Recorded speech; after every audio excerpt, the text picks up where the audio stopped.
నమస్తే యువిఎం టీవీకి స్వాగతం. వార్తల్లోని వివరాలకు వెళ్తే కుకుట్పల్లి అమోర్ హాస్పిటల్లో వైద్యం వికటించి ప్రవళిక అనే మహిళ మృతి చెందిందంటూ హాస్పిటల్ ముందు ఆందోళనకు దిగిన కుటుంబ సభ్యులు. తొడ తుంటి భాగంలో ఫ్రాక్చర్ అయిందని 2 నెలల క్రితం సర్జరీ చేసిన వైద్యులు మరో సర్జరీ చేయాలని 2 రోజుల క్రితం మరో ఆపరేషన్. వైద్యానికి ప్రవళిక స్పందించడం లేదని నిన్న ఉదయం సమాచారం ఇచ్చి రాత్రికి మృతి చెందిందని తెలిపిన వైద్యులు. వైద్యుల నిర్లక్ష్యం మృతి కారణమంటూ బంధువులు ఆందోళన. నిమిషాలకి పోలీసోడు వస్తాడా? నేను కంప్లైంట్ ఇవ్వలేదు. వచ్చి నేను కుకట్పల్లి పిఎస్కేలో వస్తున్నా, ఆధార్ కార్డు ఇవ్వండి మీ వైఫ్ అని చెప్పి తీసుకొని నాతో సైన్లు పెట్టిస్తామని చెప్పి డిసైడ్ అయ్యారు. మా ఫ్రెండ్ రాజేష్ అతను వచ్చి అట్టెట్లా పెడతాము, తేలువ అంది ఎట్లా పెడతామని చెప్పి చింపేసే. రాత్రి నుంచి నాన్ స్టాప్ మబ్బులు 5 గంటల వరకు ఫోన్లు చేశారు. నువ్వు రా, నేను మాట్లాడతా, చేస్తా, గాంధీకి పంపిస్తా మా బాడీని, అది ఇది అని అన్నారు. పొద్దుల 9 గంటలకి ఏమంటుండో, నువ్వు 9 o'clock వరకు బాడీ తీసుకోకపోతే నేను తీసుకొని చూపిస్తాను, వాళ్ళ దమ్ము ఉంటే వచ్చి తీసుకోమని చెప్పు. ఎస్ఐ డాక్టర్లు అంటే మాదేం తప్పులే, ఆమెకి ఇన్ఫెక్షన్ అయిపోయి ఎస్సీ లోపల గ్యాస్లు పెరిగి అట్లా అయిపోయినాను. వాళ్ళకి అవన్నీ తెలియదా?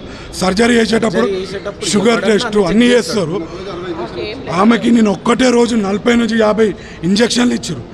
అగర్సే వాళ్ళు చేసిన సర్జరీ ఏదో ఫ్లాప్ అయి ఉండొచ్చు. దానివల్ల బీపీ మంచి ఉన్న బీపీ ఎక్కువ ఉంటే తక్కువ చేయొచ్చు. వాళ్ళు ఏం చేసి బీపీని డౌన్ చేసి, ఇంకో బీపీ డౌన్ అవుతుంది, మేము ఏం చేయలేం, బ్లడ్ ప్రెషర్ పడిపోతుంది, హార్ట్ పనిచేయదు, అది పనిచేయదు అని చెప్పి నాకు మా బొమ్మడికి అందరికీ ఒక స్టోరీ అల్లిరు. నీ గురించి మేము మస్తు చేసినాం, హాస్పిటల్లో తక్కువ పేషెంట్కి ఇంజక్షన్ ఎన్ని ఇస్తారు సార్? ఒక పేషెంట్కి సార్ నాకైతే తెలియదు.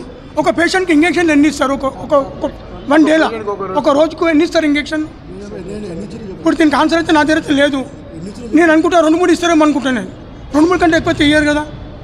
6 సర్జరీలు అయినాయి, 5 సార్లు అనస్థీషియా ఇచ్చారు. అట్లాంటి పేషెంట్కి మళ్ళీ చెప్పాలిగా బాబు. 40 నుంచి 50 నేనే కొనుక్కొచ్చిన బిల్లులు కూడా ఉన్నాయి. బిల్లు 40 ఇంజక్షన్లు అంటే నాటి జోక్. అది 40 ఇంజక్షన్ అంటే బాడీ ఎంత సపోర్ట్ చేయాలి? అది బాడీ ఎంత సపోర్ట్ చేయాలి?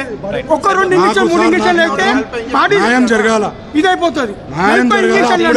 సర్జరీ చేస్తా అని చెప్పి డే 1 నుంచి ప్రతిసారి సర్జరీ చేస్తా అని చెప్పి ఓకే అని చెప్పేసి అని మేము అగ్రీ అయిన తర్వాత రేపు చేస్తామని చెప్పేసి చెప్పారు. ప్రతిసారి రాత్రికి ఏ పిచ్చోడన్నా సరే రాత్రి 11:30కి 12 గంటలకు సర్జరీ చేస్తాడా? పొద్దున్న చేస్తా అని చెప్పినోడు ఎనస్థీషియా అయ్యింది చేయరు కదా, ఎనస్థీషియా అయ్యింది చేయరు కదా. నువ్వు ఆ రాత్రి చేసేది ఉంటే మాకు అప్పుడే చెప్తావు కదా. అప్పుడు చెప్పింది రాత్రి 11:30 12 గంటలకి 2వ సర్జరీ అయితే మేము రేపు చేస్తాము, రేపు మధ్యాహ్నం చేస్తాము అని చెప్పేసి చెప్పారు. ఆ రోజు మేము 10:30 వరకు ఈడనే ఉండి 10:45 10:50కి మేము ఈడికి వెళ్ళిపోతే 11:30కి ఫోన్ వచ్చింది. 11:30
చిన్నదని చెప్పి 7 లక్షలు తీసుకున్నారు.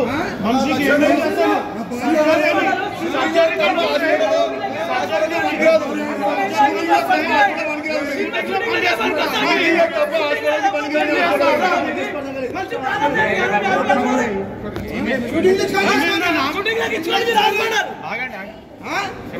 షూటింగ్ తప్ప దేనికి హాస్పిటల్ హాస్పిటల్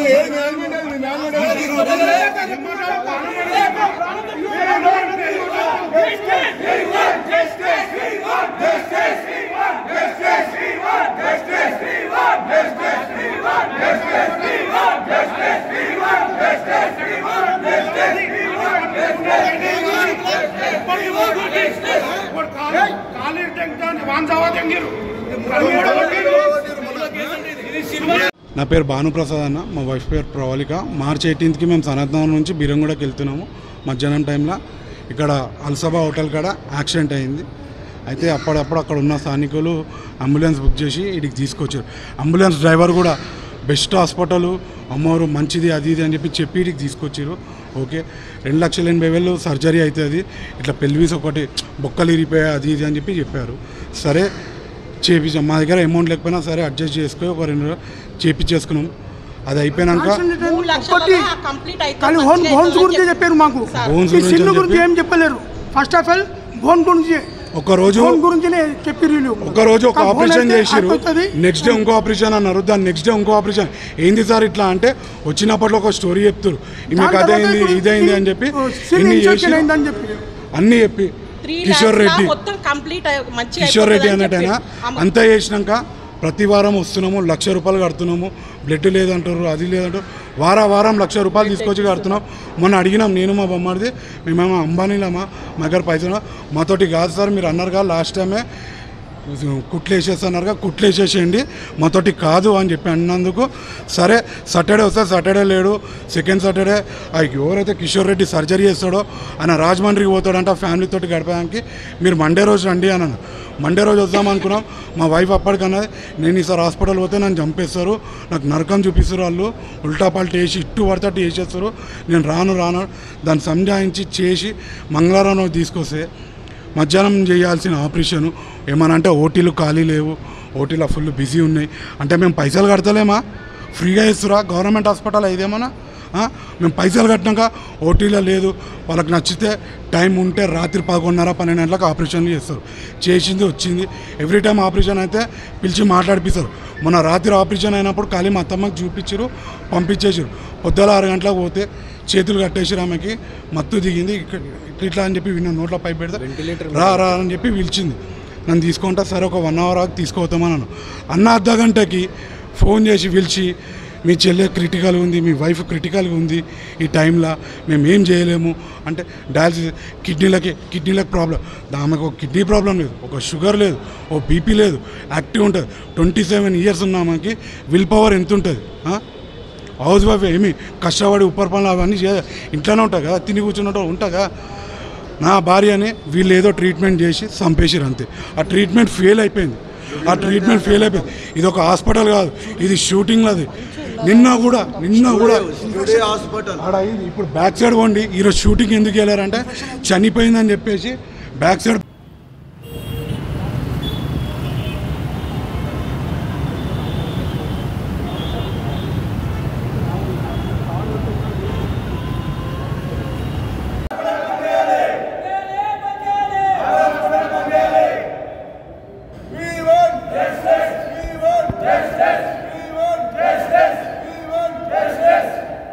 నిమిషాలకి పోలీసోడు వస్తాడా, నేను కంప్లైంట్ ఇవ్వలేదు, వచ్చి నేను కుకట్పల్లి పిఎస్కేలో వస్తున్నా, ఆధార్ కార్డు ఇవ్వండి మీ వైఫ్ అని చెప్పి తీసుకొని నాతో సైన్లు పెట్టిద్దామని చెప్పి డిసైడ్ అయ్యారు. మా ఫ్రెండ్ రాజేష్ అతను వచ్చి అట్టెట్లా పెడతాము, తేలుగు అంది ఎట్లా పెడతామని చెప్పి చింపేసే.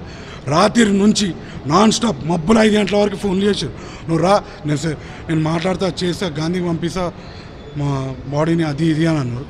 పొద్దుల 9 గంటలకి ఏమంటుండు, నువ్వు 9 o'clock వరకు బాడీ తీసుకోకపోతే నేను తీసుకొని చూపిస్తాను, వాళ్ళ దమ్ము ఉంటే వచ్చి తీసుకోమని చెప్పు. ఎస్ఐ డాక్టర్లు అంటే మాదేం తప్పులే, ఆమెకి ఇన్ఫెక్షన్ అయిపోయి ఎస్సీ లోపల గ్యాస్లు పెరిగి అట్లా అయిపోయింది. వాళ్ళకి అవన్నీ తెలియదా? సర్జరీ చేసేటప్పుడు షుగర్ టెస్ట్ అన్నీ చేస్తారు. ఆమెకి నేను ఒక్కటే రోజు 40 నుంచి 50 ఇంజక్షన్లు ఇచ్చారు.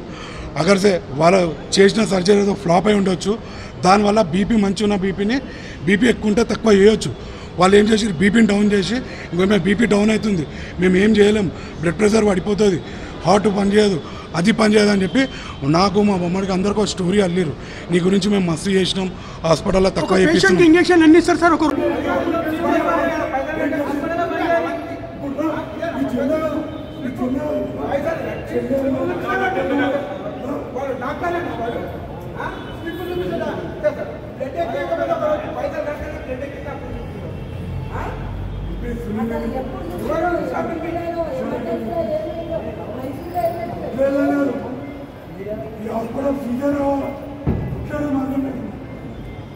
కిషోర్ డాక్టర్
జగ్గైపేట తాగునీటి ఎద్దడిపై పరిశీలించిన సిపిఎం పార్టీ బృందం.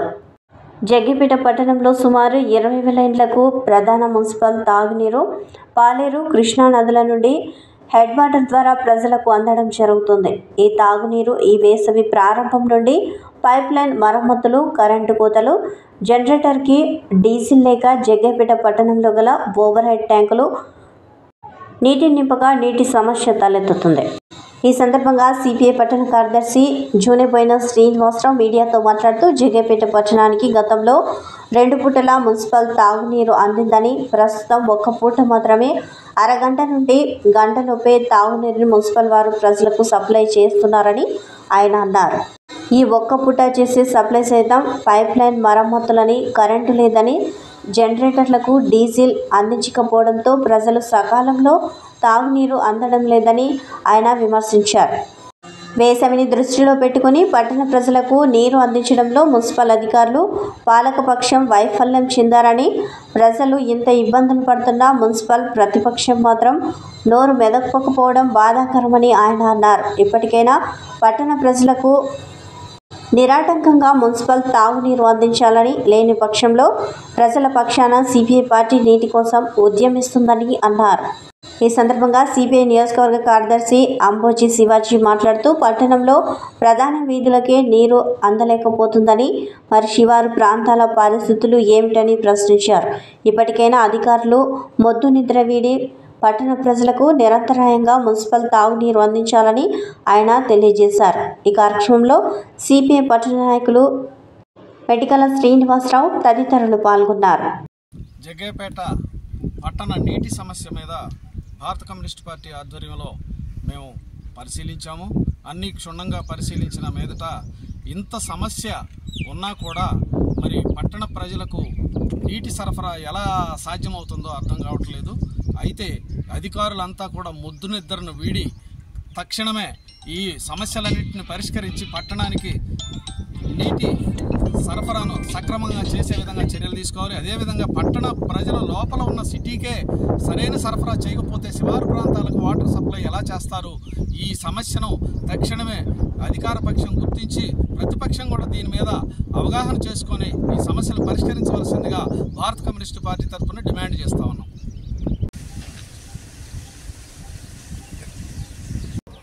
ఈరోజు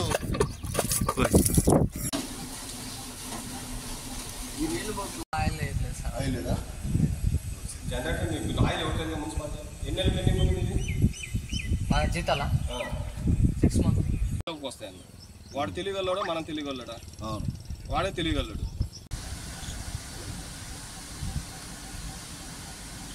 వాడి వాడి ఖచ్చితంగా అందరికి సప్లై వాటర్ ఇది వాళ్ళు ఏం చేస్తున్నారంటే వీటిని రాసుకుంటున్నారు. సరిగా అంత కామన్ విషయం.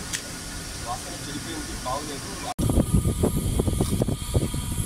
ఈరోజు జగ్గైపేటలో ఉన్నటువంటి తీవ్ర నీటి సమస్య గురించి భారత కమ్యూనిస్టు పార్టీ ఆధ్వర్యంలో పూర్తి స్థాయిలో క్షేత్రస్థాయిలో మేము పరిశీలించాం. ఇక్కడ కనుక క్షేత్రస్థాయిలో కనుక పరిశీలించినట్లయితే మొట్టమొదటిసారిగా జగ్గయ్యపేటలో పాలేటి ఒడ్డున ఉన్నటువంటి పంపింగ్ హౌస్ను పరిశీలించినట్లయితే అక్కడ ఓవర్ హెడ్ ట్యాంక్ పూర్తి స్థాయిలో కలుషితమై ఉంది. రెండో విషయానికి వచ్చేసరికి అక్కడ మరి దాదాపు 2-3 రోజుల నుంచి కూడా గత వేసవి కాలం నుంచి కూడా ఈ నీటి ఎద్దడి తీవ్ర సమస్యగా ఉంది. ఇక్కడ ప్రధానమైన సమస్య ఏంటంటే పూర్తి స్థాయిలో కరెంటు కనుక పోయినట్లయితే జనరేటర్కి డీజిల్ సప్లై చేసే పరిస్థితి కూడా లేదు. ఇక్కడ ఉన్న మెయింటెనెన్స్ విభాగంలో కూడా సరైన జీతాలు ఇచ్చే పరిస్థితి కూడా లేదు. అంతేకాకుండా ఈ డీజిల్ సప్లై కాకుండా ఒక విషయం అయితే ఇక్కడికి నీటి సప్లైకి కరెంటు పరంగా మరి హాట్ లైన్ ఉంటుంది. ఈ లైన్కి 24 hours సప్లై ఉంటుంది. ఈ సప్లై పరంగా ఈ లైన్కి వేరే లైన్ అటాచ్ చేయడం వల్ల ఎక్కడైతే కరెంటు బ్రేక్ వచ్చినట్లయితే ఇక్కడ కూడా పూర్తి స్థాయిలో బ్రేక్ వస్తుంది. దానివల్ల 2-3 రోజులు కూడా కరెంటు కనుక లేనట్లయితే ఈ ఓవర్ ట్యాంక్ని నింపే పరిస్థితి లేకుండా పోతా ఉంది. అంతేకాకుండా ఈ ముత్యాల్లో కనుక పరిశీలించినట్లయితే ప్రధానమైన సమస్య డీజిల్ సమస్య. డీజిల్ సప్లై లేదు. డీజిల్ సప్లై లేకపోవడం వల్ల కరెంటు కనుక ఎప్పుడైతే పోతుందో అక్కడ డీజిల్ సప్లై లేకపోతే ఇక్కడ ట్యాంక్ నింపడానికి ఇబ్బంది అవుతుంది. పూడిక అంటే ఇక్కడ బాయికి సంబంధించి పూడికి కూడా పెద్ద ప్రధాన సమస్య ఉంది. నీటి కూడా పంపింగ్ చేయడం కూడా చాలా కష్టంగా ఉంది. ఈ విధమైనటువంటి ప్రాథమిక సమస్యల్ని పరిశీలించకుండా అధికార పక్షం ఏమాత్రం కూడా క్షేత్రస్థాయిలో నీటి సరఫరా మీద దృష్టి పెడతాం లేదు. కేవలం అధికారులు మరి తాత్పర్యం చేస్తా ఉన్నారు, ముద్దు నిద్రపోతా ఉన్నారు. అధికార పక్షం వాళ్ళ పదవులు కాపాడుకోవడానికి టైం సరిపోతుంది. ప్రతిపక్షం ఉందంటే సమస్య మీద అవగాహన కూడా కనీసం కూడా మాట్లాడలేదు. జగ్గయ్యపేటలో ఉన్న ప్రజలు నీటి సప్లైలో విపరీతమైన అవాంతరాలు వస్తా ఉన్నాయి. ఒకప్పుడు 2 పూటలు కూడా సప్లై నీళ్లు అయ్యేది. ఇప్పుడు ఒక పూటలో కూడా కనీసం 1 గంట 2 గంటలు కూడా నీటి సప్లై రావడం లేదు. కాబట్టి అధికారులు మొద్దు నిద్ర వీడి నీటి సరఫరా విషయంలో సరైన శ్రద్ధ పెట్టాలని, లేకపోతే భారత కమ్యూనిస్టు పార్టీ ప్రజా సమస్యల గురించి పెద్ద ఎత్తున పోరాడుతుంది. ఎట్టి పరిస్థితుల్లో కూడా ఉపేక్షించే పని లేదు. మీరు మొద్దు నీడ విడండి. అధికార పక్షం కూడా మీరు ఆ సమస్యను అవగాహన చేసుకోండి. ప్రతిపక్షం వారు కూడా ఈ విషయంలో నిలదీయాలని చెప్పేసి మేము భారత కమ్యూనిస్టు పార్టీగా మేము డిమాండ్ చేస్తా ఉన్నాం.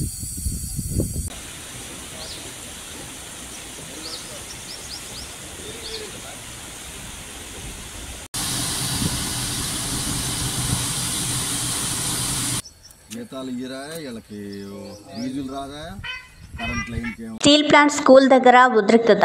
విశాఖపట్నం స్టీల్ ప్లాంట్లో విశాఖ విమల విద్యాలయం వద్ద ఉద్రిక్తత వాతావరణం నెలకొంది. స్కూల్ మూసి ఉండడంతో ఉపాధ్యాయులు విద్యార్థులు గేటు వద్ద బైఠాయించారు.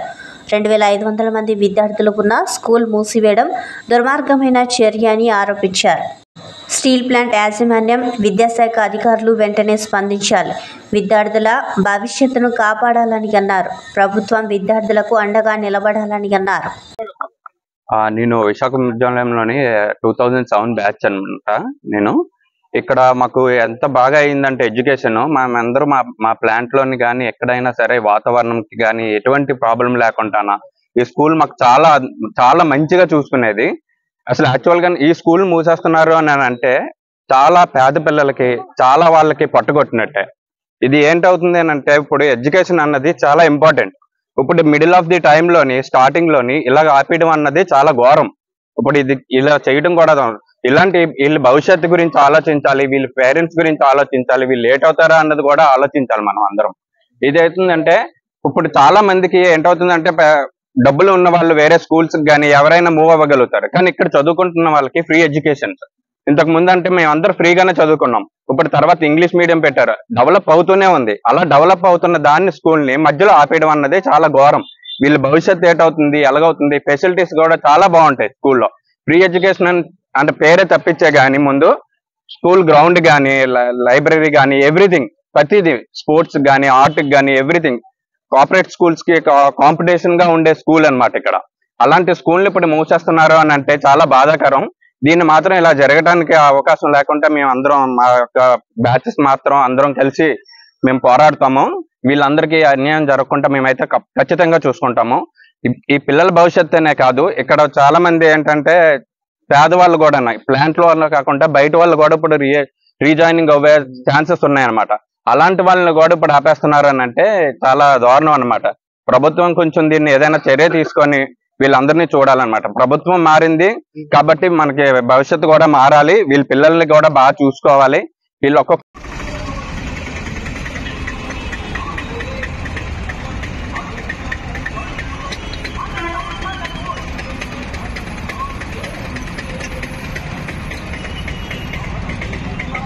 ఇప్పుడు ఈ స్కూల్ 40 years నుంచి నడుస్తుంది అంటున్నారు కదండి. అప్పటి నుంచి కూడా ఏ లోటు లేకుండా ఎంతో చక్కగా చెప్తున్నారండి. ఇప్పుడు మా పిల్లలిద్దరిని కూడా ఈ స్కూల్లోనే జాయిన్ చేశాను నేను. మా పాప ఇప్పుడు 10th class అండి. అయితే ఇది స్టీల్ ప్లాంట్ ఎయిడెడ్ స్కూల్ అండి. ఫీజులకి అన్నిటికీ తక్కువని, ఏంటంటే మిగతా స్కూల్ కంటే కూడా ఇది చాలా స్ట్రెంత్ ఎక్కువ ఉంది. ఎందువల్ల ఉందంటే ఫీజులు తక్కువనే ఉన్నాయండి. అందువల్ల ఏంటంటే ఇంతవరకు స్పోర్ట్స్ లో విషయంలో కానీ ఏ విషయంలో కూడా చాలా మంచి స్కూల్ అండి, మంచి పేరున్న స్కూల్ ఇది. సడన్ గా ఏంటంటే ఇప్పుడు మెసేజ్ లేదు, ఏం లేదు. మా పాప రెడీ అయిపోయి స్కూల్ డ్రెస్ అది వేసేసుకుని లాస్ట్ ఏమో అమ్మ స్కూల్ లేదంటే మెసేజ్ వచ్చిందంటే ఇదేంటి, అన్ని స్కూల్ ఓపెన్ చేశారు, మన స్కూల్ ఓపెన్ చేయడం ఏంటి, ఓపెన్ చేయకపోవడం ఏంటి అనేసరికి మా పాప కంగారు, ఏడుపు. ఏంటమ్మా సిలబస్ ఒకటి మారింది, చాలా టఫ్ గా ఉంది ఇప్పుడు ఈ సమయంలోనే ఇలా అంటే ఎలా అమ్మా అనేసి మా పాప ఏడుపండి. ఇంకా ఏం చెప్పాలండి మేము, మా పిల్లల భవిష్యత్తు ఇదే పునాది కదండి. ఇంకా ఏం చెప్తామండి, 10th class కదండి మెయిన్. ఇన్నాళ్ళు స్టేట్ సిలబస్ అండి, ఇప్పుడు ఒకసారి CBS మారింది, చాలా టఫ్ గా ఉంటది వాళ్ళకి. ఈ సమయంలో ఇలాగా మీరు ఆఫ్ చేస్తుంటే ఇంకా చాలా వరకు లాస్ట్ ఇయర్ అయితే ముందుగా ఓపెన్ చేసి క్లాసులు చెప్పేశారు, కానీ ఈసారి మాత్రం ఏమో స్కూల్ ఓపెన్ చేయలేదు. మా పాప ఏడుపు. బాగా చదువుకుంటున్నారు, చదువుకోకపోయినా ఆ విషయం పక్కన పెట్టినా సరే పిల్లల భవిష్యత్తు ఏం కావాలండి. సార్స్ టెన్షన్ పడుతున్నారు. ఇక్కడ విశాఖ విమల విద్యాలయం అనేది ఎంతో మంది పేరెంట్స్ అన్ని స్కూళ్ళన్నీ కూడా ఓపెన్ అయ్యి తెరవబడ్డాయి. కానీ ఈ అన్ని స్కూళ్ళు కూడా పిల్లలందరూ కూడా ఎంతో ఉత్సాహంగాను ఎంతో చక్కగా సంతోషంగానే వెళ్ళారు. కానీ ఈ స్కూలు చిన్న మెసేజ్ వల్ల ఏమైందో తెలియదు, ఈ స్కూల్ తెరవట్లేదు, మూసివేయబడుతుందని చెప్పేసి పేరెంట్స్ లోను పిల్లలను భయానందమైన ఆందోళనతో ఉన్నారు. దీన్ని వెంటనే తిరిగి తెరిచి పిల్లల యొక్క భవిష్యత్తుని మరియు పేరెంట్స్ మీద ఉన్నటువంటి ఈ యొక్క స్టీల్ ప్లాంట్ యొక్క యాజమాన్యం వెంటనే దిగొచ్చి దీన్ని సరైన న్యాయం చేసి దీన్ని వెంటనే తెరవలసిందిగా కోరుచున్నాం. దీన్ని వెంటనే ఇమ్మీడియట్లీగా ఎంతో మంది పేరెంట్స్ పిల్లలు భవిష్యత్తు 40 సంవత్సరాల నుంచి ఉన్నటువంటి విమలా విద్యాలయం ఎంతో మందికి ఉన్నతమైన విద్యను అందించి వాళ్ళ భవిష్యత్తును తీర్చిదిద్దింది. అటువంటి విద్యాలయం దీన్ని మూసివేస్తాము, దీన్ని క్లోజ్ చేస్తాము, ఆపేస్తాము అంటే ఇది ఎంతవరకు సమంజసం అనేది ఒక మేనేజ్మెంట్ గా స్టీల్ ప్లాంట్ అందరికి నేను తెలియజేస్తున్నాను. వాళ్ళు తిరిగి దీన్ని సరైన నిర్ణయం తీసుకుని మేనేజ్మెంట్ మరియు స్టీల్ ప్లాంట్ యొక్క డిపార్ట్మెంట్ వాళ్ళందరూ కూడా దీన్ని సరైన నిర్ణయం తీసుకుని అంటే రీఓపెన్ చేయవలసిందిగా కూర్చున్నాం. పేద ప్రజల కోసం ఏర్పాటు చేయనటువంటి ఈ యొక్క విమలా విద్యాలయం ఎంతో మందికి ఆర్థికంగాను సామాజికంగాను పేదరికంగా ఉన్న వాళ్ళకి ఎంతో మందికి ఉపయోగపడుతుంది. ఇది ఈ రోజు విద్య అన్నది చేతికి అందని వెన్నముద్ద లాంటిది ఎంత అయిపోయింది. ఇది ఎన్నో లక్షలు ఖర్చు పెట్టి చదివించే కార్పొరేట్ స్కూల్ కి కాంపిటీషన్ విపరీతమైనటువంటి సమాజంలోని భయంకరంగా చదివించలేకపోతున్నారు. ఆ ఫీజులకి తట్టుకోలేక ఇక్కడ ఎంతో ఉన్నతమైన విద్యను అందిస్తే చక్కని డిసిప్లిన్ తోటి స్టాఫ్ కానివ్వండి, తర్వాత ఈ యొక్క స్కూల్ యొక్క మేనేజ్మెంట్ కానివ్వండి, అందరూ కూడా ఉపాధ్యాయులు కానివ్వండి చక్కని విద్యను అందించి వాళ్ళ భవిష్యత్తుకి ఎంతో 40 సంవత్సరాల నుంచి విద్యార్థులకు అందించి వాళ్ళు కాళ్ళ మీద నిలబడేట్టుగా చేసింది. అటువంటి విద్యని ఈ రోజున మూసేస్తాము లేదు అని చెప్పడానికి చాలా భయంకరంగా ఉంది. సో దీని వెంటనే తెరవలసిందిగా కోరుచున్నాం. థ్యాంక్ యూ అండి.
అమ్మా స్టాఫ్ రండి, స్టాఫ్ అంతా రండి.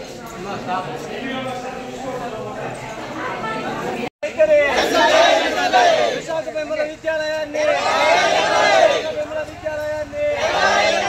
విశాఖ విమల విద్యాలయాన్ని నిరంకుశ వైఖరిని శ్రీవారిని దర్శించుకున్న సీఎం చంద్రబాబు నాయుడు. తిరుమల కలియుగ ప్రత్యక్ష దైవం తిరుమల శ్రీ వెంకటేశ్వర స్వామిని రాష్ట్ర ముఖ్యమంత్రి నారా చంద్రబాబు నాయుడు దర్శించుకున్నారు. వీఐపీ విరామ సమయంలో కుటుంబ సభ్యులతో కలిసి స్వామివారి సేవలో పాల్గొని మొక్కులు చెల్లించుకున్నారు. అంతకుముందు ఆలయ మహాద్వారం చేరుకున్న సీఎం చంద్రబాబుకు ఆలయ అధికారులు, ఆలయ అర్చకులు ఆలయ మర్యాదలతో ఎస్తికాఫల్ స్వాగతం పలికారు. ముందుగా వైకుంఠం క్యూ కాంప్లెక్స్ ద్వారా కుటుంబ సభ్యులతో కలిసి ఆలయంలోకి ప్రవేశించారు. ధ్వజస్తంభం వద్ద నమస్కరించిన అనంతరం ఆలయంలో శ్రీవారిని దర్శించుకున్నారు. దర్శనానంతరం రంగనాయకుల మండపంలో వేద పండితులు వేదాశీర్వచనం చేశారు. ఈ సందర్భంగా టీటీడీ జేఈఓ వీరబ్రహ్మం సీఎం చంద్రబాబును శ్రీవారి శేషవస్త్రంతో సత్కరించారు. అనంతరం చంద్రబాబు వారి కుటుంబ సభ్యులకు శ్రీవారి తీర్థ ప్రసాదాలు, శ్రీవారి చిత్రపటం అందించారు. శ్రీవారి దర్శనం అనంతరం ఆలయంకు అభిముఖంగా ఉన్న అఖిలాండ వద్ద శ్రీవారికి కొబ్బరికాయ కొట్టి మొక్కులు చెల్లించారు. అనంతరం శ్రీ బేడి ఆంజనేయ స్వామి వారిని దర్శించుకున్నారు. తదనంతరం శ్రీ గాయత్రి నిలయం అతిథి గృహానికి తిరుగు ప్రయాణమయ్యారు.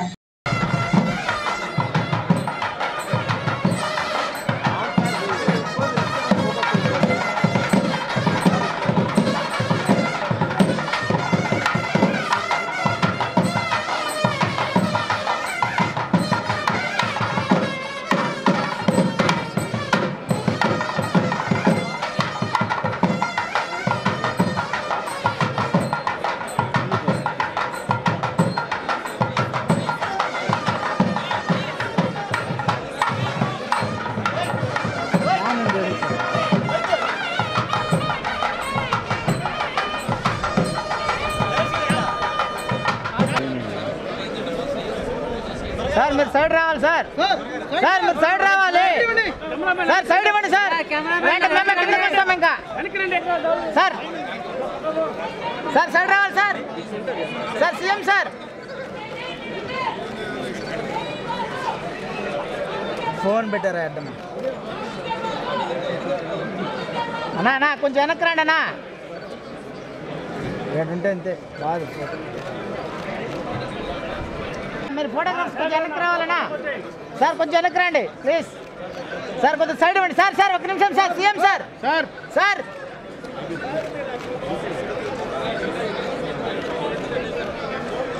తీసుకో.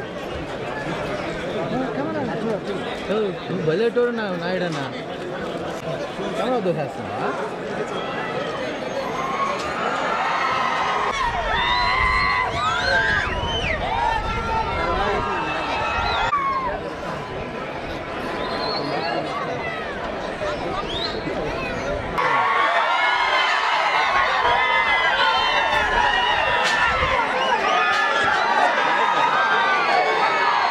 కుమార్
ఖమ్మం జిల్లా గ్రంథాలయంలో వసతులు కల్పించాలని రోడ్డెక్కిన నిరుద్యోగులు. తాగునీరు, టాయిలెట్స్, కూర్చొని చదవడానికి కుర్చీలు లేక ఇక్కడకు వచ్చేవారు తీవ్ర ఇబ్బందులు పడుతున్నట్లు ఆవేదన వ్యక్తం చేశారు. రోడ్డుపై బైఠాయించి వసతులు కల్పించాలని డిమాండ్ చేశారు. పోలీసులు వచ్చి సర్ది చెప్పినా నిరుద్యోగులు వినకపోవడంతో కాసేపు ఉద్రిక్తత పరిస్థితి నెలకొంది. పోలీసులు అరెస్టు చేస్తామని హెచ్చరించడంతో వెనక్కి తగ్గి ఆందోళన విరమించారు.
ప్రాబ్లం మాకు అర్థమవుతుందమ్మా, ఇది క్రైమ్ అవుతుంది. మీరంతా చదువుకున్నాలే కదా.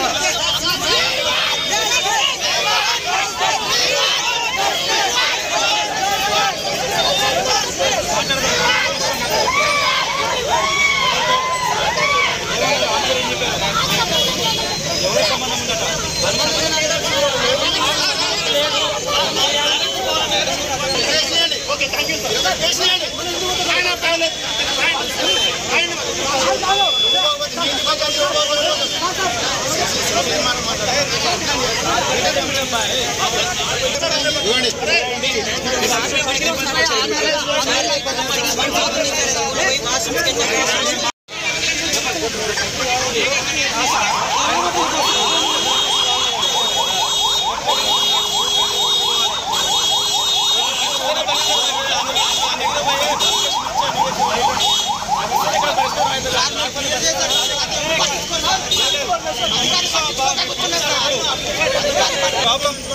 ప్రాబ్లం మాకు అర్థమవుతుందమ్మా, ఇది క్రైమ్ అవుతుంది. మీరంతా చదువుకున్నాలే కదా.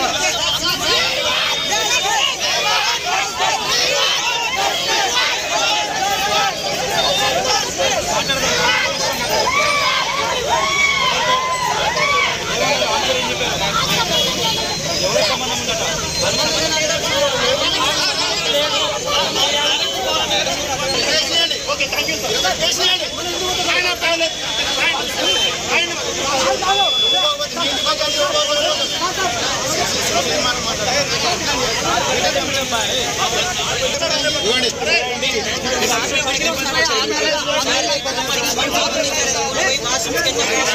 ఇంటర్నేషనల్ సైన్స్ అండ్ మ్యాథ్స్ ఒలింపియాడ్స్లో విజయదుందుభి మోగించిన నారాయణ విద్యా సంస్థలు.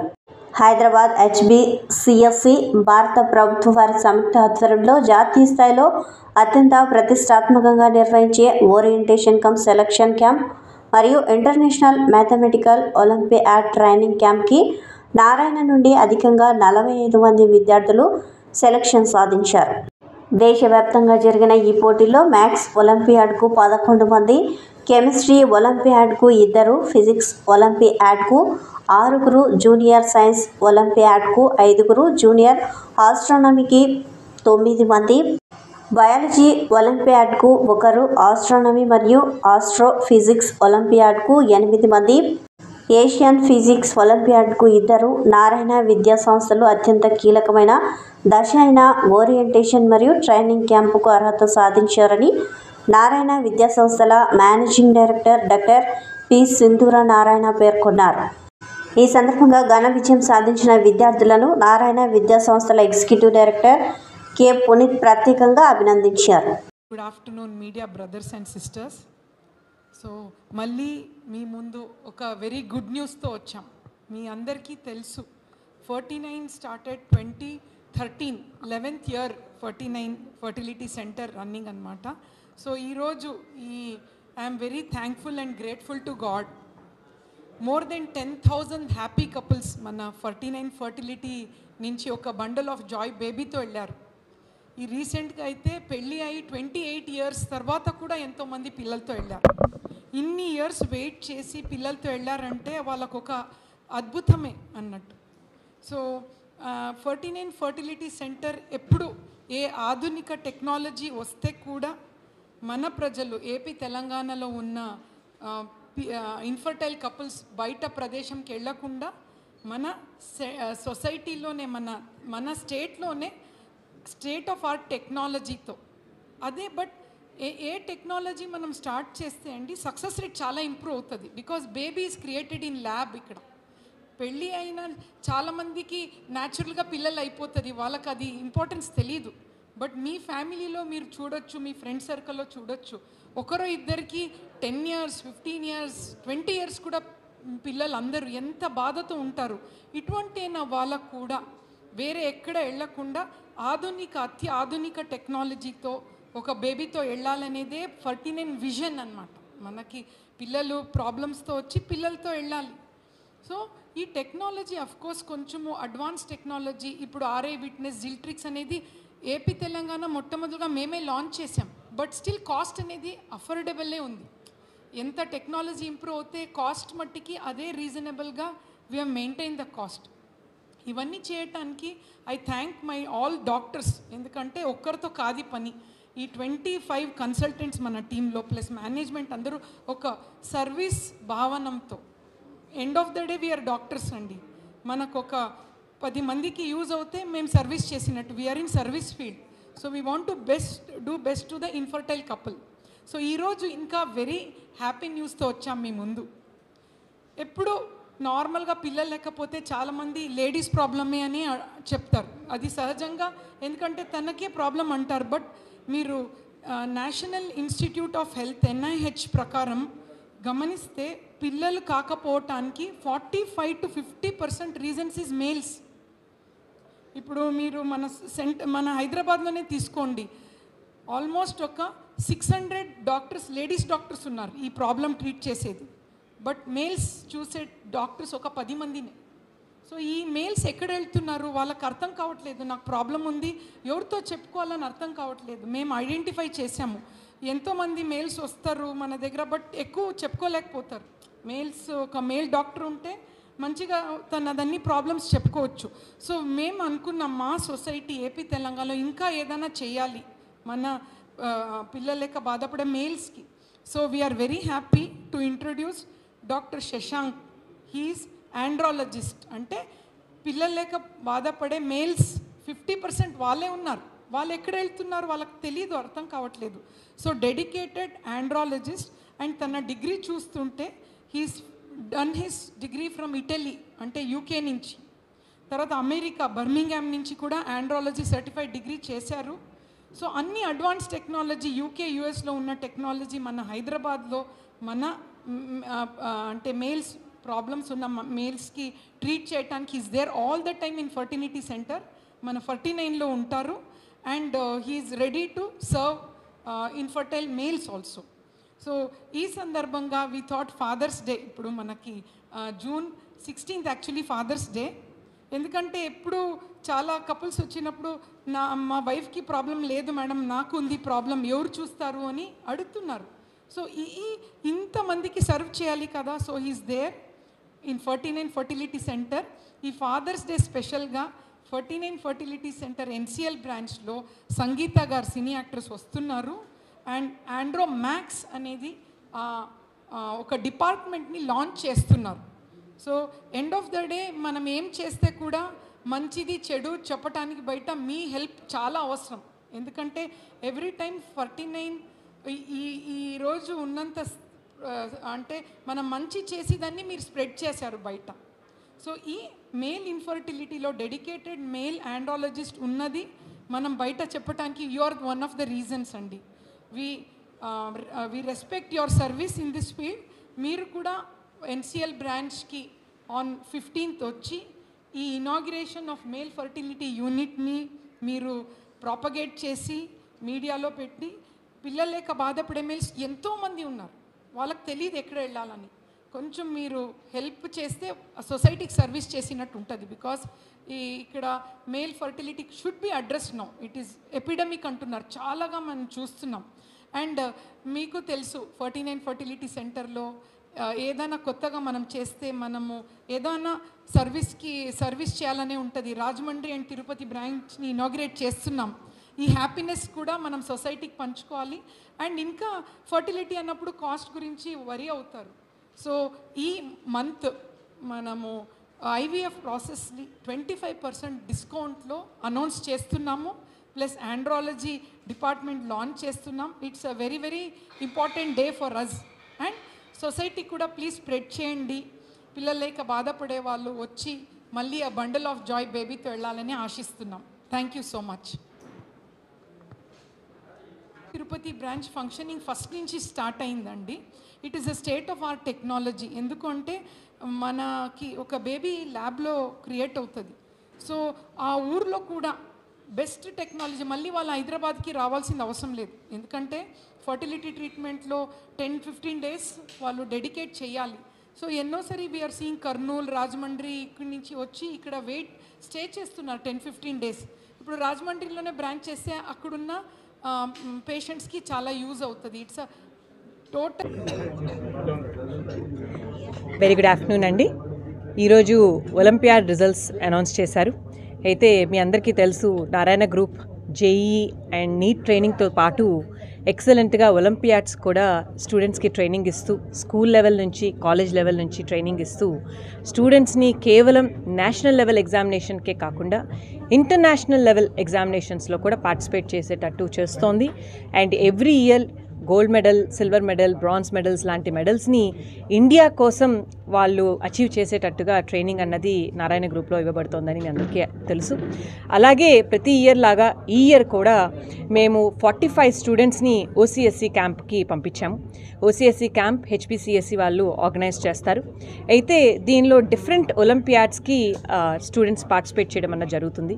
అది సైన్స్ ఒలింపియాడ్ అవ్వచ్చు, ఆస్ట్రోఫిజిక్స్ అవ్వచ్చు, ఆస్ట్రానమీ అవ్వచ్చు, అలాగే మ్యాథమెటిక్స్ ఒలింపియాడ్ అవ్వచ్చు, బయాలజీ ఒలింపియాడ్ అవ్వచ్చు, ఇలా అలాగే ఫిజిక్స్ ఒలింపియాడ్ అవ్వచ్చు అండ్ కెమిస్ట్రీ ఒలింపియాడ్, ఇలా వేరియస్ ఒలింపియాడ్స్లో ఓసీఎస్సీ క్యాంప్లో 45 స్టూడెంట్స్ నారాయణ గ్రూప్ నుంచి పార్టిసిపేట్ చేశారు.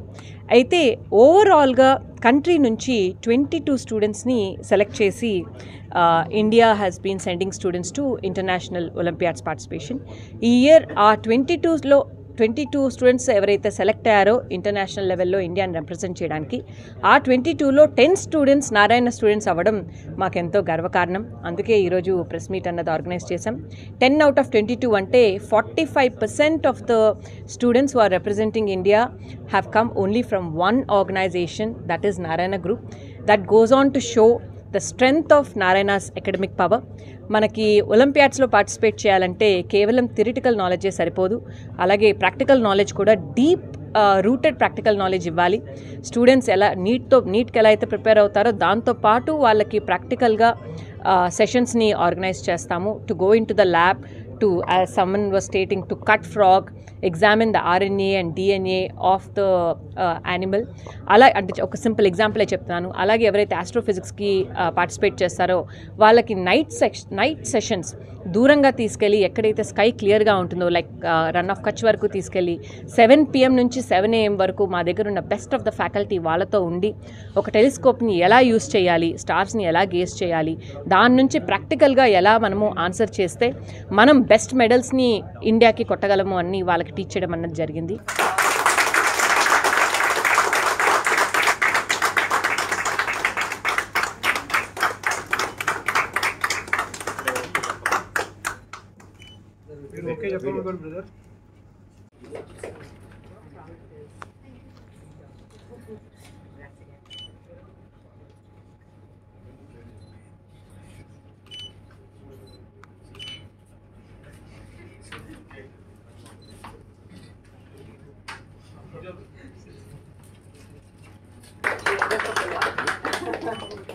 these are brothers. The elder brother and the younger Or brother. we are giving to cash prize 1 lakh student for OCSE.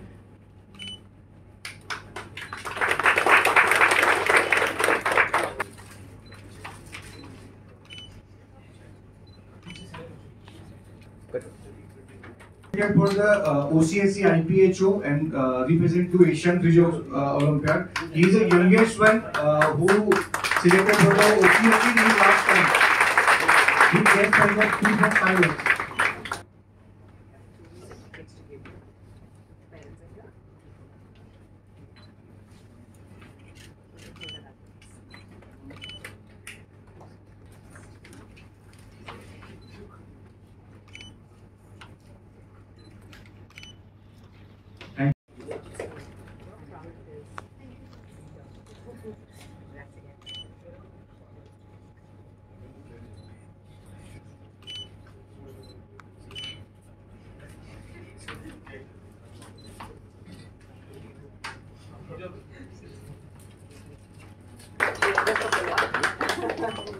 So these are brothers.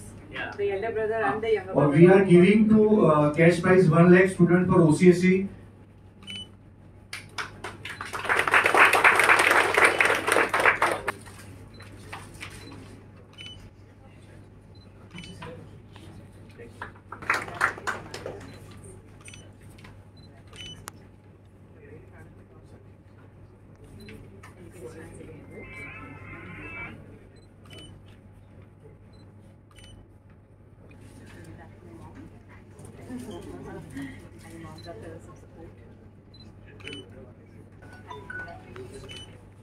Sister can come this way.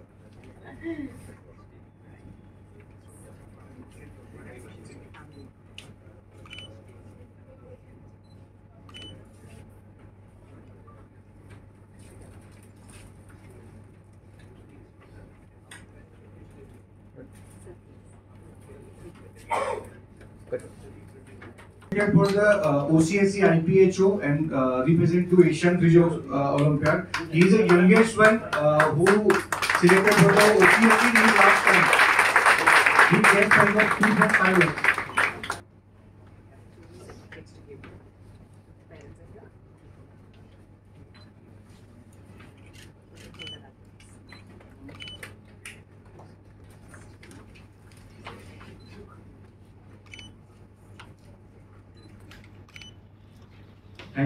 Hello, I'm Kanish Jain. I live in Pune and I study in Narayana, Mumbai.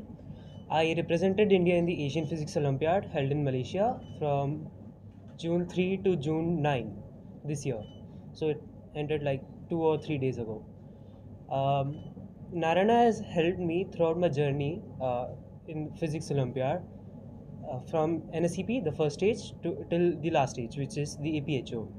They solved my doubts. They gave me study material which I can practice and study, and they provided good teachers from whom I can clear my concepts and do problems to clarify them. Physics and got selected for APHO. So hello everybody, my name is Sanidhya Saraf. I study in Narayana, Mumbai. Originally I am a Kashmiri. So yeah. So I started my preparation for the Astronomy Olympiad like this year itself, and the teachers at Narayana have been really very helpful. The study material, the guidance given by the teachers was really fantastic, and their dedication while preparing us for the camp was literally above anything I can imagine, because I remember our teachers and guides, like we used to go to dark skies, because in astronomy you need to practice at night. So we used to go at dark skies at 12 a.m. and our teachers along with us used to stay awake till 6 a.m.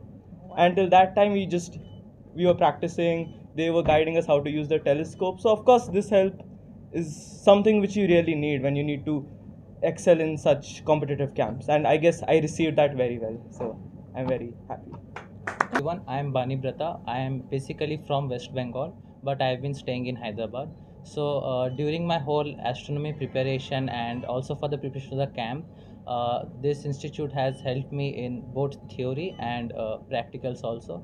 Especially I would like to stress on the practicals part, because you need telescope for practicals and you can't get a telescope easily and also the proper teachers who like helped us to locate stars and constellations, and it was really fun. Like we had to stay awake the whole night and sleep in the morning, so it was really wonderful experience.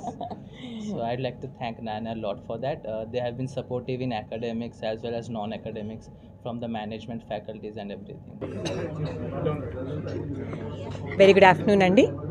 ఈరోజు olympiad results announce చేశారు. అయితే మీ అందరికీ తెలుసు, Narayana group JEE and NEET ట్రైనింగ్తో పాటు ఎక్సలెంట్గా olympiads కూడా స్టూడెంట్స్కి ట్రైనింగ్ ఇస్తూ, స్కూల్ లెవెల్ నుంచి కాలేజ్ లెవెల్ నుంచి ట్రైనింగ్ ఇస్తూ స్టూడెంట్స్ని కేవలం నేషనల్ లెవెల్ ఎగ్జామినేషన్కే కాకుండా ఇంటర్నేషనల్ లెవెల్ ఎగ్జామినేషన్స్లో కూడా పార్టిసిపేట్ చేసేటట్టు చేస్తోంది. And every year gold medal, silver medal, bronze medals లాంటి మెడల్స్ని ఇండియా కోసం వాళ్ళు అచీవ్ చేసేటట్టుగా ట్రైనింగ్ అన్నది నారాయణ గ్రూప్లో ఇవ్వబడుతోందని మీ అందరికీ తెలుసు. అలాగే ప్రతి ఇయర్ లాగా ఈ ఇయర్ కూడా మేము 45 స్టూడెంట్స్ని ఓసీఎస్సీ క్యాంప్కి పంపించాము. ఓసీఎస్సీ క్యాంప్ హెచ్పిసిఎస్సి వాళ్ళు ఆర్గనైజ్ చేస్తారు. అయితే దీనిలో డిఫరెంట్ ఒలింపియాడ్స్కి స్టూడెంట్స్ పార్టిసిపేట్ చేయడం అన్నది జరుగుతుంది.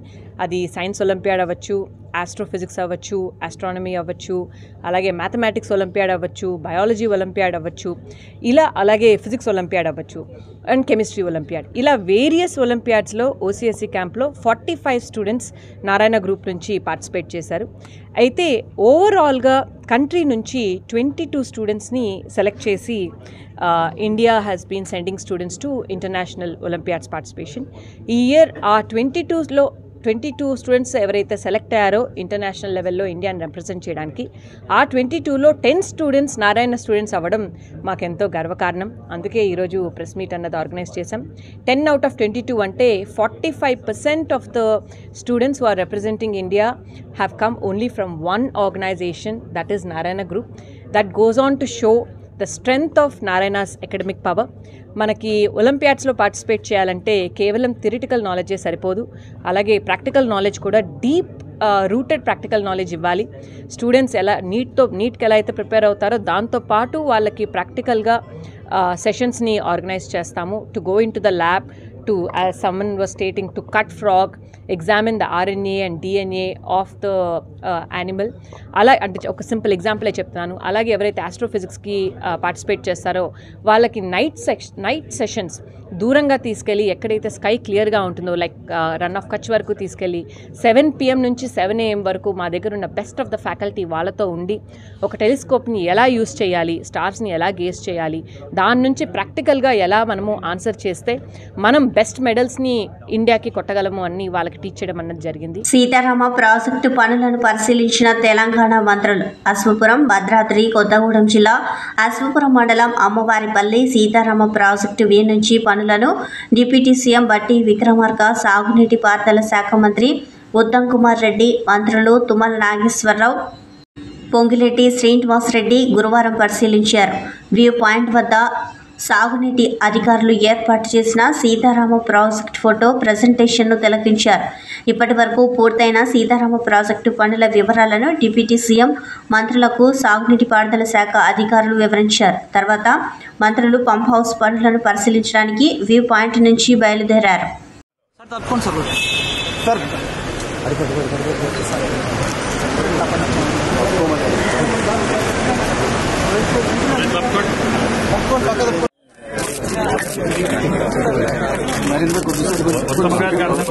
జాగ్రత్తగా చెప్పండి.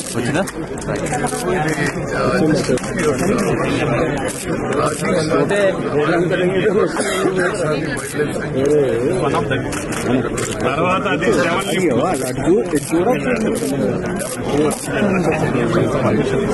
Hotel forest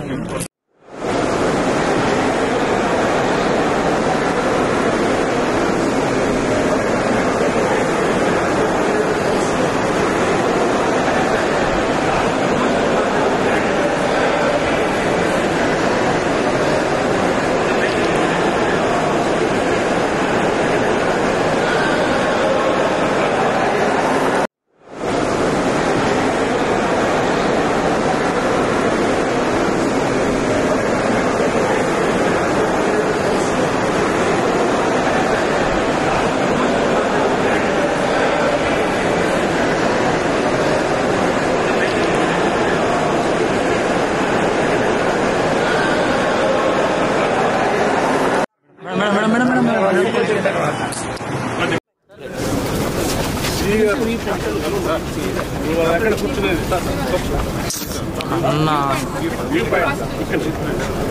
200 meters. 300-400 meters, sir. Just bundle on.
ఉండాలి సార్ కంపల్సరీ వారన్నా 100%. అయితే మధ్యాహ్నం మనకి ఏంటంటే సార్ మేజర్ ఫారెస్ట్ 104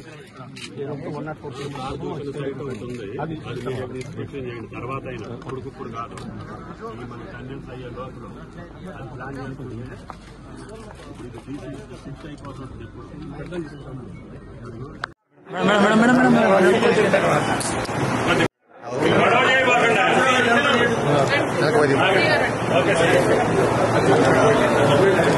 తీసారా మరి ఎవరు తండ్రి? Right sir, right sir, okay. అంటే సడన్ వదిలిపెట్టినప్పుడు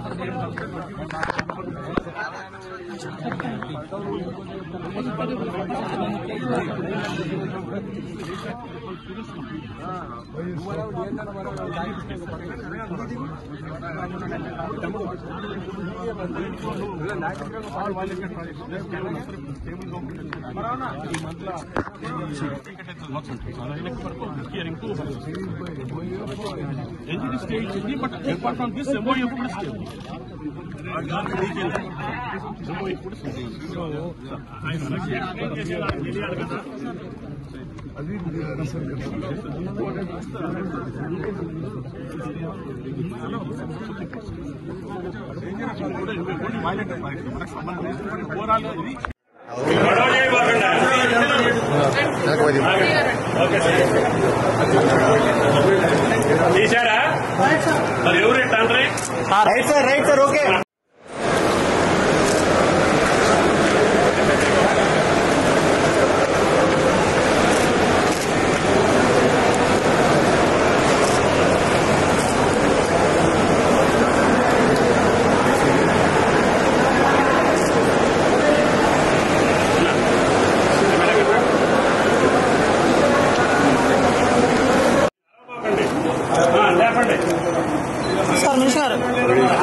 వచ్చారండి కొమ్మయ్య గారు. సార్ కొంచెం ఎన్నికలు ఏదో కట్టాలంటున్నామట. అడగొద్దు, అడిగే అని అవ్వాలి. సార్ కొంచెం ముందుకుంటారు. కెమెరా ఓరు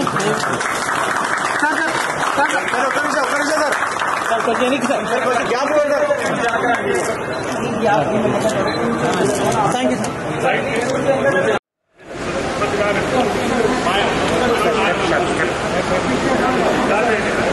సార్ కొంచెం సైడ్ ఇవ్వండి సార్, కొంచెం సైడ్ ఇవ్వండి.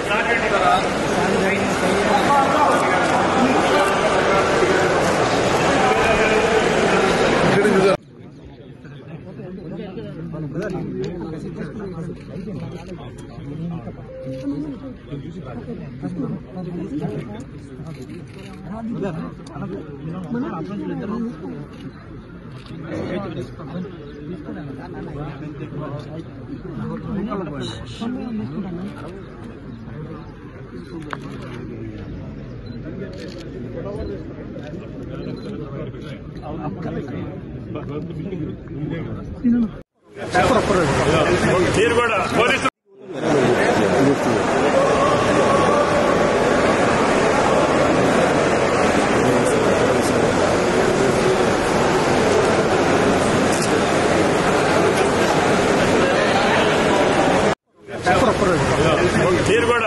కక్ష సాధింపు చర్యలు మా విధానం కాదని మచిలీపట్నం పార్లమెంట్ సభ్యులు వలబనేని బాలశౌరి అన్నారు.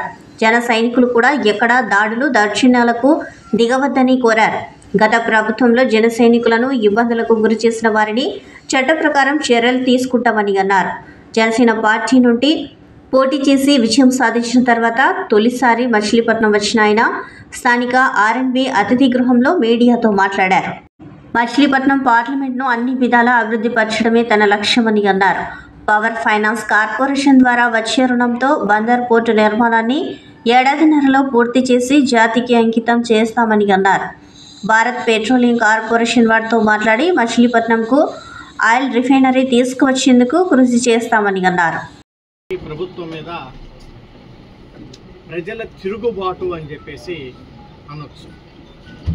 ఎందుకంటే వేరే ప్రాంతాల్లో ఉన్నటువంటి ప్రజానికం కానివ్వండి, అక్క చెల్లెలు కానీ, అన్నతమ్ముళ్ళు కానీ, ఈ జన సైనికులందరికీ కూడా నేను ఒక విజ్ఞప్తి చేస్తూ ఉన్నాను. మన పద్ధతి వేరు, మన వ్యవహార శైలి వేరు. ఎక్కడ అనవసరంగా దౌర్జన్యాలు మీరు చేయొద్దు, దాడులు చేయొద్దు. వాళ్ళు చేసినటువంటి తప్పులు ఏదైతే ఉన్నాయో చట్టపరంగా ఆ డిపార్ట్మెంట్లు చర్యలు తీసుకుంటారు. ఎవరు కూడా చట్టాన్ని చేతిలో తీసుకోవద్దని చెప్పేసి నేను మనవి చేస్తా ఉన్నా. వాళ్ళు చేసినటువంటి అరాచకాలు మనం చేయొద్దు.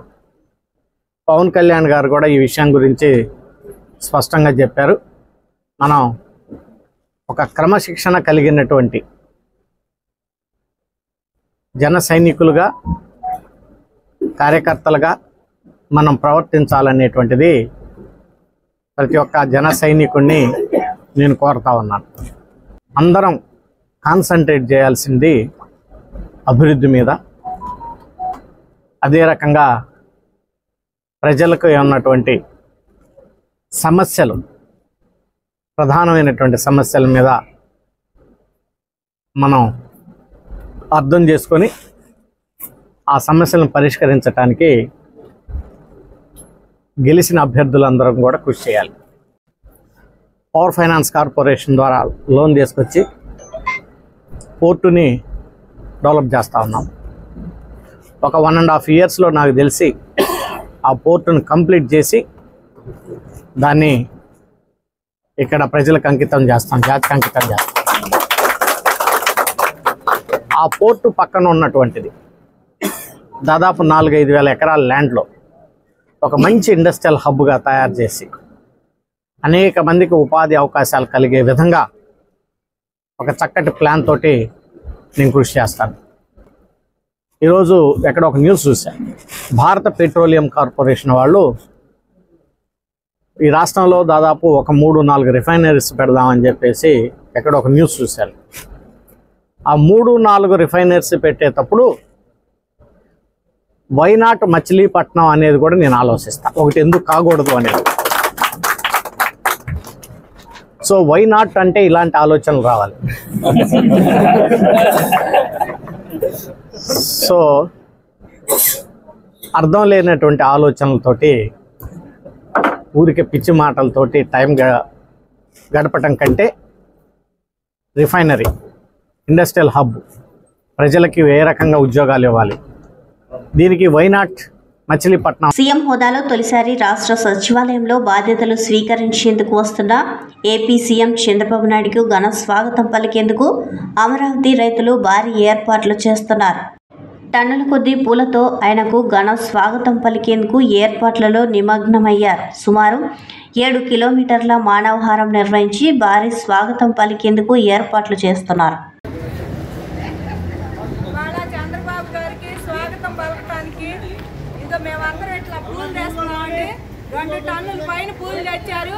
ఇవాళ 29 ఊళ్ళో బాబు గారికి అమరావతి రాజధాని అని చెప్పేసి ఆయన నిన్న చెప్పటం, మళ్ళీ అమరావతి పనులన్నీ జరగటం, ఆయన గెలిచిన తెల్లారి నుంచి ఇలా జరుగుతుంది. కాబట్టి ఇవాళ మేమందరం ఆయనకి సంతోషంతో ఘనంగా స్వాగతం చెప్పాలి. గోవుతో ఇంతకన్నా మేము ఏం చేయలేము రైతులు. కాబట్టి మేమందరం ఇలా పూలు తీసి ఆయన స్వాగతం పలకాలనుకుంటున్నామండి. ఇది మందడం శిబిరంలో జరుగుతుంది.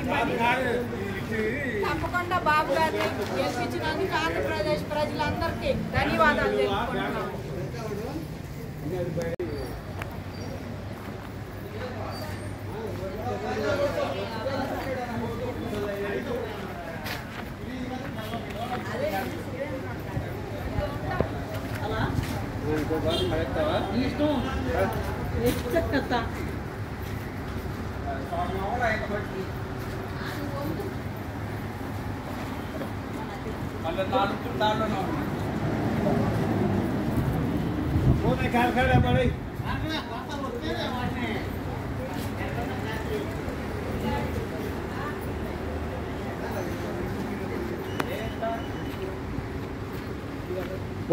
గులాబ్ పూలు అన్నీ కొయ్యాలి.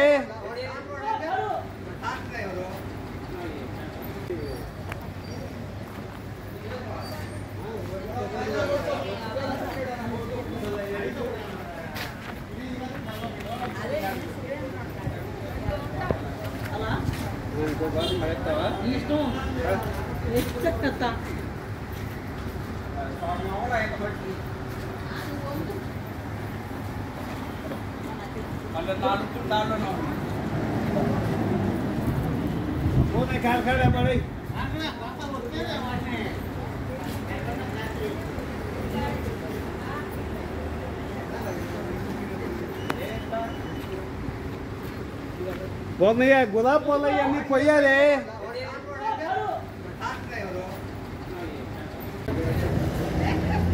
ఇవాళ చంద్రబాబు గారికి స్వాగతం పలకడానికి ఇదో మేమందరం ఇట్లా పూలు చేస్తున్నామండి. 2 టన్నుల పైన పూలు తెచ్చారు. ఇవాళ 29 ఊళ్ళో బాబు గారికి అమరావతి రాజధాని అని చెప్పేసి ఆయన నిన్న చెప్పటం, మళ్ళీ అమరావతి పనులన్నీ జరగటం, ఆయన గెలిచిన తెల్లారి నుంచి ఇలా జరుగుతుంది. కాబట్టి ఇవాళ మేమందరం ఆయనకి సంతోషంతో ఘనంగా స్వాగతం చెప్పాలి. గోవుతో ఇంతకన్నా మేము ఏం చేయలేము రైతులు. కాబట్టి మేమందరం ఇలా పూలు తీసి ఆయన స్వాగతం పలకాలనుకుంటున్నామండి. ఇది మందడం శిబిరంలో జరుగుతుంది. తప్పకుండా బాబు గారిని గెలిపించినందుకు ఆంధ్రప్రదేశ్ ప్రజలందరికీ ధన్యవాదాలు తెలుపుకుంటున్నాం. బద్వేల్ బస్టాండ్ సమీపంలో ఇంట్లో షార్ట్ సర్క్యూట్. కడప జిల్లా బద్వేల్లో ఒక ఇంట్లో షార్ట్ సర్క్యూట్ సంభవించింది. దాంతో ఆ ఇంట్లో మంటలు చెలరేగాయి. ఘటనలో సాయి కుమార్ రెడ్డి అనే యువకుడు మృతి చెందాడు. మృతుడు 108లో ఉద్యోగం చేస్తున్నాడు. సాయి కుమార్ రెడ్డి సొంతూరు కలసప్పాడు. బద్వేల్లో వాళ్ళ అక్క ఇంటికి వచ్చాడు. మృతదేహం మంటల్లో పూర్తిగా కాలిపోయింది. సాయి లవ్ ఫెయిల్యూర్ అయినట్లు సమాచారం.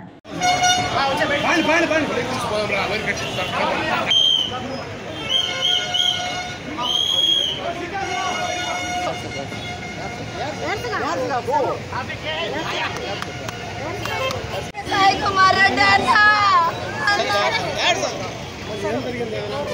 ఏం తెలియదు ఆమె షాప్ లో ఉన్నది.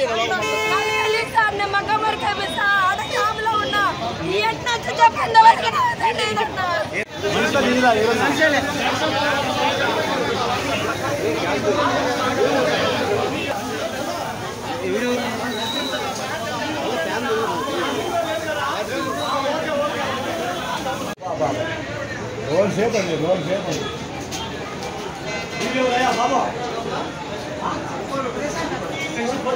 తీసుకో అది ఆడియో మన సిద్ధేశ్వర గాడి ఉంది చూడమా.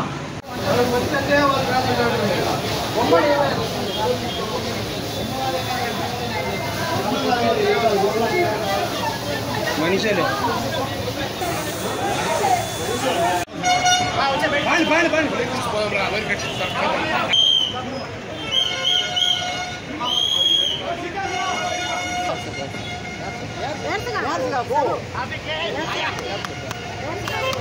ఇంతటితో సమాప్తం. నమస్కారం.